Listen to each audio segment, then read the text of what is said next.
Baik, kita masuk ke materi yang pertama mengenai apa itu ransomware menyerang. Nah, ransomware menyerang itu kejahatan siber yang melibatkan data atau sistem kamu. Terus, minta uang tebusan biasanya memakai cryptocurrency, biar data atau sistemnya bisa dipakai lagi. Kalau tidak dibayar, data bisa hilang selamanya atau... Nah, selanjutnya, bagaimana sih cara kerja atau modus kejahatan ransom? Nah, yang pertama itu ada penyebaran awal, di mana ransomware dapat menyebar melalui berbagai cara, seperti phishing, drive-by download, memanfaatkan kerentanan, removable media. Nah, di sini saya akan menjelaskan satu persatu. Nah, yang pertama itu ada phishing. Apa itu phishing? Phishing itu email dengan lampiran berbahaya atau tautan ke situs. Nah, yang kedua yaitu ada drive-by download. Apa sih drive-by download itu? Nah, drive-by download ini pengunduhan malware secara otomatis ketika korban mengunjungi situs web yang terinfeksi. Nah, teman-teman, yang ketiga ini ada memanfaatkan kerentanan. Apa sih memanfaatkan kerentanan? Memanfaatkan kerentanan yaitu memanfaatkan celah keamanan pada sistem atau perangkat lunak yang belum. Nah, yang terakhir ada removable media, di mana removable media ini bisa melalui flash drive atau perangkat eksternal yang terinfeksi. Nah, cara kerja atau modus yang kedua yaitu ada enkripsi data, di mana enkripsi data ini setelah berhasil masuk ke sistem, ransomware akan mulai mengenkripsi file-file penting, database, atau bahkan seluruh sistem operasi membuatnya tidak dapat diakses. Nah, selanjutnya, apa aja sih dampak terhadap sektor keuangannya? Jadi gini teman-teman, dampak ransomware pada sektor keuangan itu sangat serius loh. Nah, yang pertama itu ada gangguan operasional, di mana sistem yang terkunci dapat melumpuhkan layanan perbankan, transaksi, dan operasi internal, yang dapat menyebabkan kerugian finansial yang sangat besar. Yang kedua, itu ada kerugian reputasi. Nah, di sini kepercayaan nasabah itu dapat hancur jika sebuah institusi tidak dapat melindungi data atau dana mereka.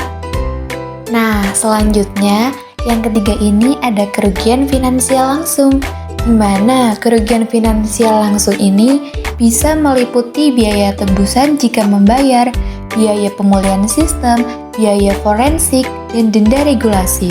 Nah, selanjutnya, yang keempat itu ada kehilangan data sensitif.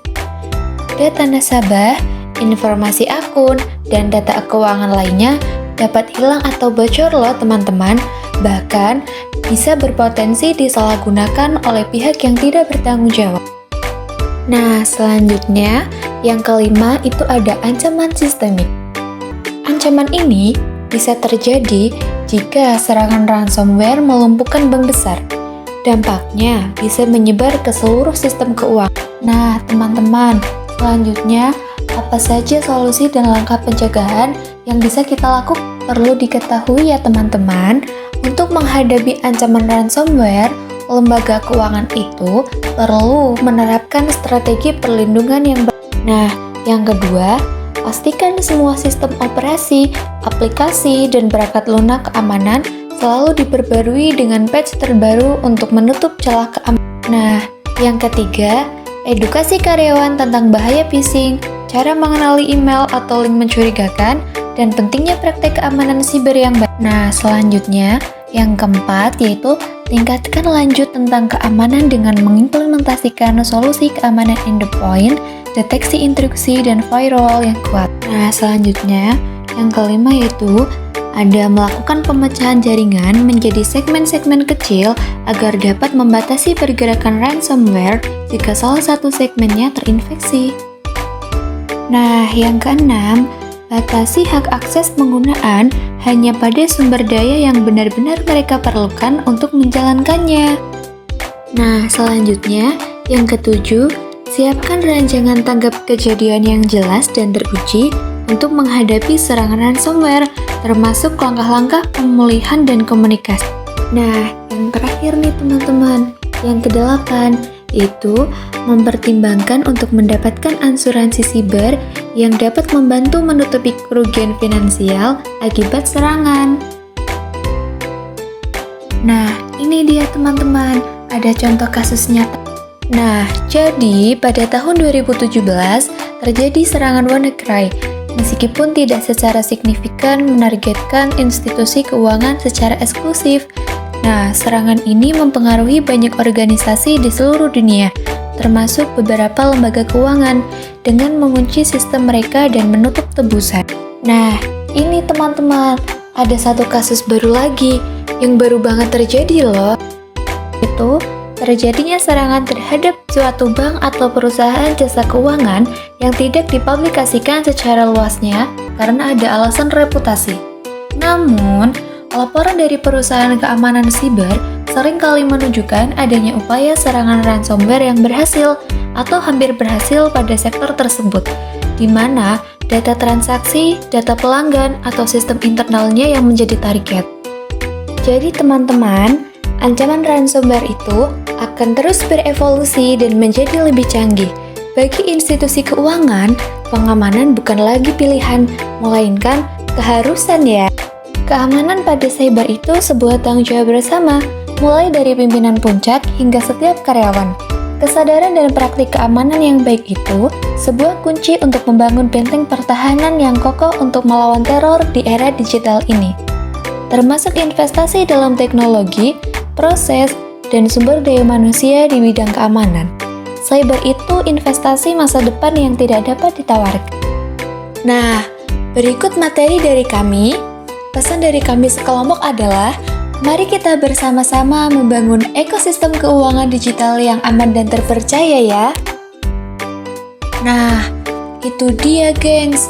Serem banget kan dunia digital kalau kita lengah. Ransomware itu bukan cuma masalah IT, tapi bisa bikin satu institusi keuangan itu kelabakan. Jadi jangan tunggu kejadian baru sadar.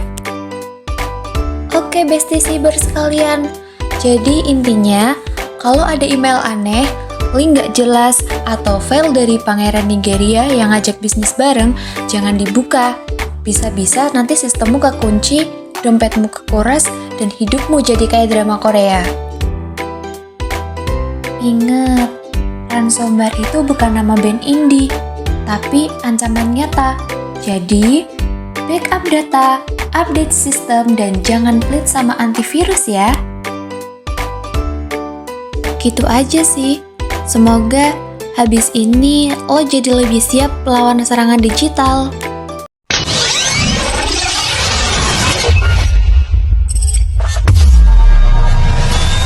Have you ever heard of cybercrimes? When you hear the word cybercrime or hacker, what image comes to mind? Is it a sketchy guy, perhaps wearing a dark hoodie, camped out